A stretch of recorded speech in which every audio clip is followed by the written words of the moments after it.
strong TV ratings and attendance. Women's basketball in good place heading to NCAA Tournament. There was concern that attendance and overall interest in women's college basketball would drop this year with the departure of Caitlin Clark, Angel Reese, and other stars for the WNBA.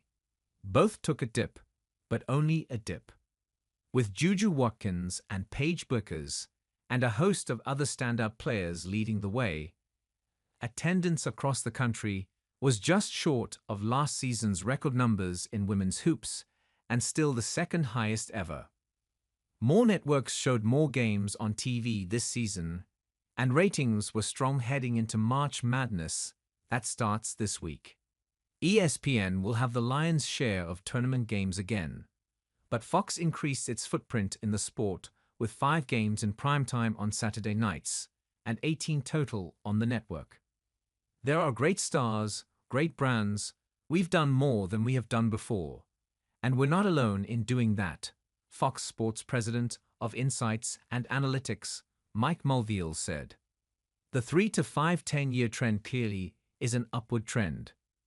While the network's overall ratings are down from last season's record mark, that was due in large part to Clark being on Fox a lot. Mulvihill is happy with where they are.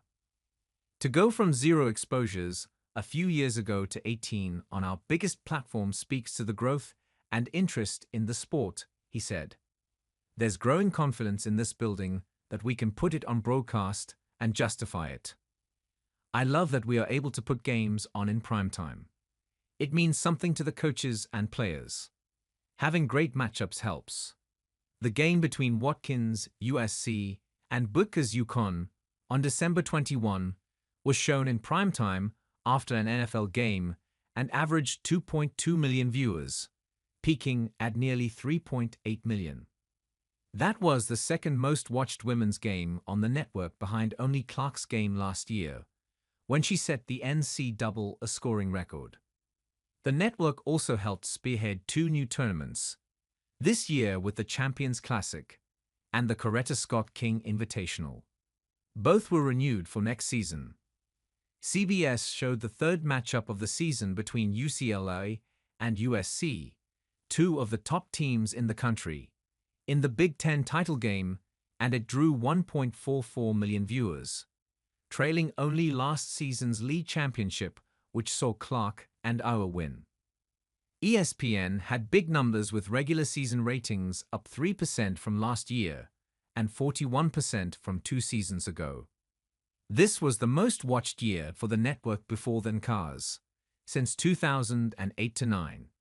The network didn't have many of Clark's regular season games at Iowa last season.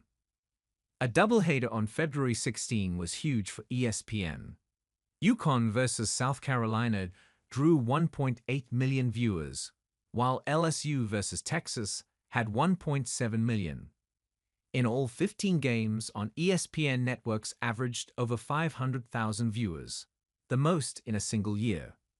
ESPN, which owns the rights to the NCAA Tournament and shows women's games every week during the season, has faith that March Madness will deliver.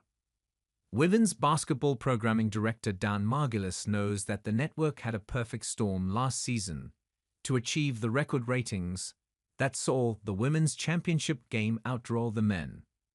Clark, a generational player, had guided Iowa back to the championship game where they were facing an undefeated South Carolina team looking for its own place in history. We're looking at early rounds and everything growing going into it, Margulis said. Compared to 2 years ago, we see that growth. It wasn't just the championship game that drew huge numbers. A rematch between Reese and Clark in the Elite 8 game was massive as well. Certainly, the floor has risen dramatically, said lead ESPN announcer Rebecca Lobo. The expectation for this year's tournament, Final Four, or national championship shouldn't be what we saw a year ago. Will it be better than pre-Caitlin? That floor should be much higher than it was.